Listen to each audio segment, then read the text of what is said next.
దక్షిణాఫ్రికాతో జరిగిన 3 వన్డేల సిరీస్ తొలి మ్యాచ్ నిజంగా భారత అభిమానులకు ఎప్పటికీ మర్చిపోలేని మ్యాచ్ అయిపోయింది. ఈ మ్యాచ్లో విరాట్ కోహ్లీ, రోహిత్ శర్మ ఇద్దరూ చరిత్ర సృష్టించారు. విరాట్ కోహ్లీ కేవలం 102 బంతుల్లోనే 135 పరుగులు బాదేశారు. ఇది అతని వన్డే కెరీర్లో 52వ సెంచరీ. సెంచరీ పూర్తి చేసుకుని హెల్మెట్ తీసిన వెంటనే స్టాండ్స్ లోంచి ఒక అభిమాని దాదాపు 1.5 అంతస్తుల ఎత్తు నుంచి కిందికి దూకేశాడు.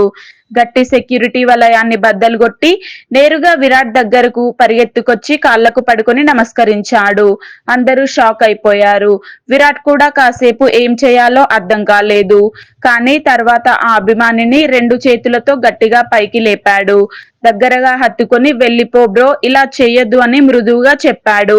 సెక్యూరిటీ వచ్చి అబ్బాయిని లాగేటప్పుడు కూడా విరాట్ సాఫ్ట్ గా అని అడ్డుకున్నాడు. ఈ సన్నివేశం చూసిన ప్రతి ఒక్కరూ కళ్ళు చెమర్చారు. విరాట్ మనసు నిజంగా గొప్పదనిపించింది. అభిమానం ఉండొచ్చు, కానీ ప్రాణాలతో ఆడుకోరాదు కదా. అంత ఎత్తు నుంచి దూకితే ఏమైనా జరిగితే ఇంట్లో వాళ్ళు ఎంత బాధపడతారో ఆలోచించాలి. ఇక మరో సైడ్ మా హిట్ మ్యాన్ రోహిత్ శర్మ అర్ధశతకం బాదాడు. అందులో 3 భారీ సిక్సర్లు కొట్టాడు. ఈ 3 సిక్సర్లతోనే షాహిద్ అఫ్రిది ఆల్ టైమ్ రికార్డును బద్దలుగొట్టేశాడు.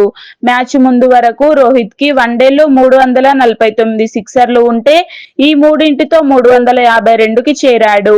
అఫ్రిది 369 ఇన్నింగ్స్ లో 351 సిక్సర్లు కొట్టగా రోహిత్ కేవలం 269 ఇన్నింగ్స్ లోనే ఈ రికార్డును బద్దలుగొట్టాడు. అంటే చాలా తక్కువ ఇన్నింగ్స్ లోనే ఎక్కువ సిక్సర్లు. Top 5 all time sixer hitters లిస్టులో ఇప్పుడు 2 భారతీయులు మాత్రమే ఉన్నారు. రోహిత్, ధోని. మిగతా 3 వెస్టిండీస్, పాకిస్తాన్ ప్లేయర్లు.